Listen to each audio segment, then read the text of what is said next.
Hello, and welcome to Catholicism in the Car. My name is Parker Zerbal.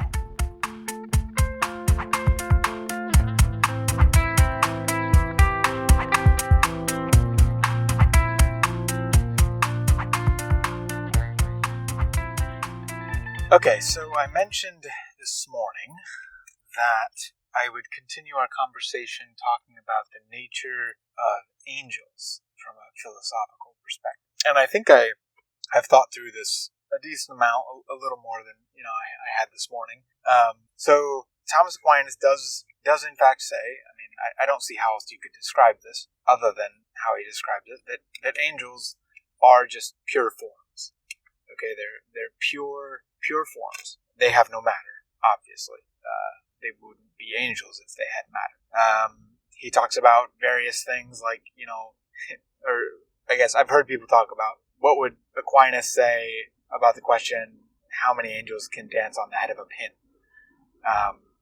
He doesn't address the question specifically, but he does talk about how can an angel affect reality if it doesn't have matter?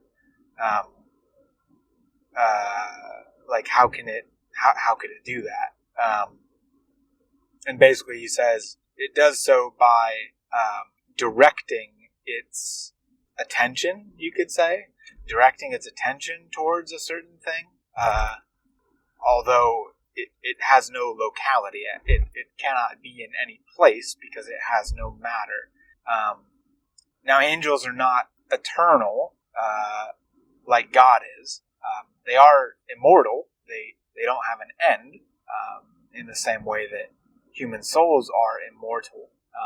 But human souls nor angels are eternal. Eternal means not having a beginning or an end. And if you believe in something eternal, that's basically the classical theistic definition of God.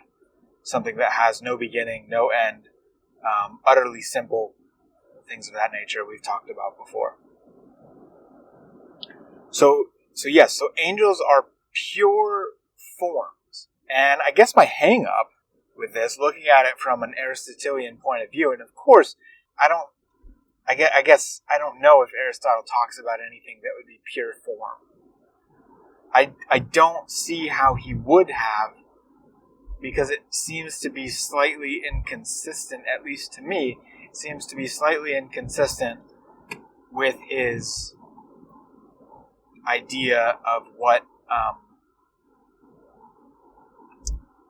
what essences or universals are.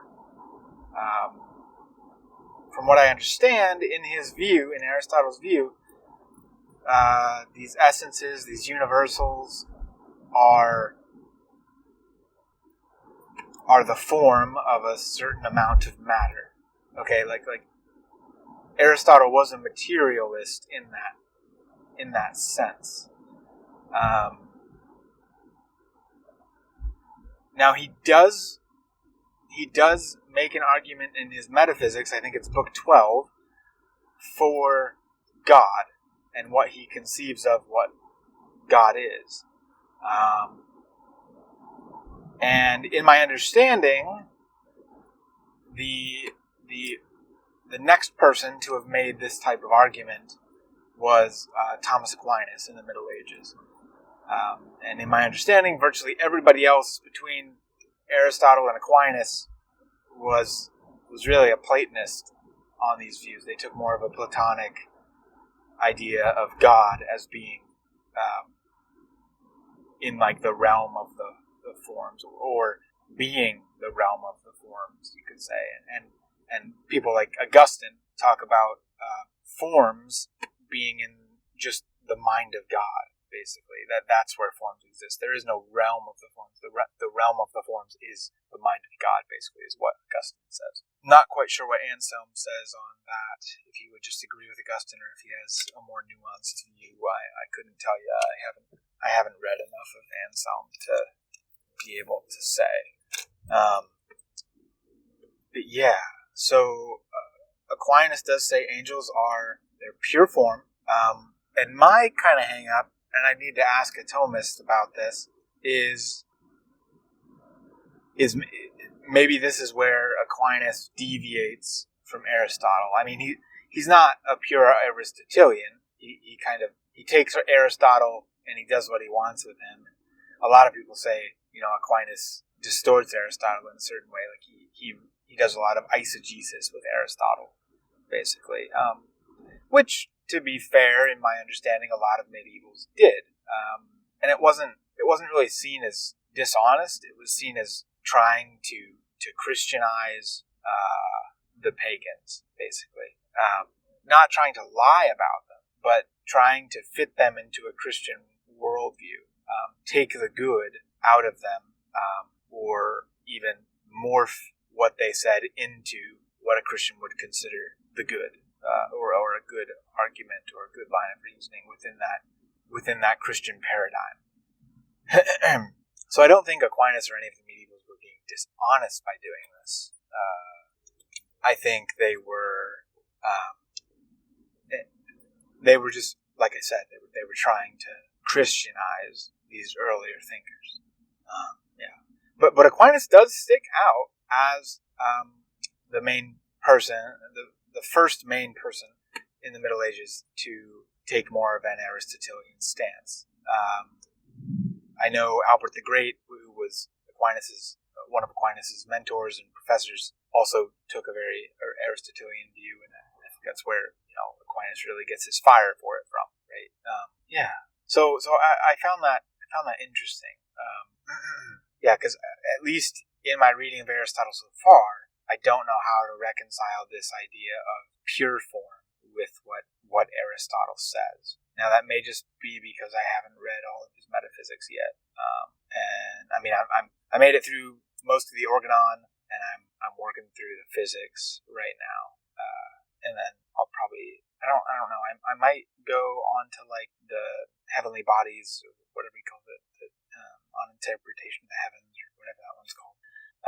And also the on the soul one is on the soul. I might go through both of those before I get to the metaphysics, but we'll see. I might skip them and then read them after. Well, I don't know, because I am just fascinated by Aristotle's concepts in the metaphysics. Like in the beginning of the physics, he kind of gets into these ideas, these metaphysical ideas, and I love it. And the parts of the categories that talk about substance and all that kind of good stuff, I really ate up. And then the prior analytics as well, where he talks about substance and essence and all that stuff. That stuff really gets me fired up. The more metaphysical things. So I don't know. I guess I don't know what more to say. I'm more expressing my own puzzlement at the view, and kind of letting you see my own lack of knowledge in these things, more than I am giving you any real concrete answers here. But this is kind of my goal with recording these episodes, is to take you along this journey with me as I think through these things. And maybe that will be helpful to somebody. I mean, I'm no expert. I hope to be someday, whether that's a formal expert or an informal expert through just self-study. I hope to be on these philosophical issues. I hope to get through all of the main philosophical thinkers throughout history and be able to regurgitate what they say, to describe what they say, and then to fit it within my own paradigms, and morph my own paradigms as I go along. But like I said, I think probably 3 or 4 years ago, I was much more of a Platonist than I am now. And a lot of that was because really all I had read of primary sources at that point was Plato, and other Platonists like Augustine, a little bit of Anselm, Bonaventure, and some others. So I hadn't read a whole bunch of Aristotelian stuff except for Aquinas, really, and I'd read a little bit of Aristotle himself. But I kind of just thought it was more parceled out. Like Aristotle and a lot of those in his camp, they're much more methodical and systemized than the Platonists, and the Neoplatonists and things, which I think really attracted me and still attracts me to the Platonist point of view. It's much more mysterious and lends itself much more to like a mysticism, I guess, and I find that fascinating. They have different emphases, but at least as regards philosophical anthropology, I think I'm definitely, at least right now, I'm pretty sold on what Aristotle has to say regarding the definition of the human person. That the human person, like, you are your body. You are your body, and without your body, you're incomplete. You're dead. Yeah. So, and I've explained these things before, so I won't go into them again here. But yeah, and I realize I'm using a lot of verbal fillers in this episode, so I apologize for that. Anyway, hope this helps, and we'll see you next time.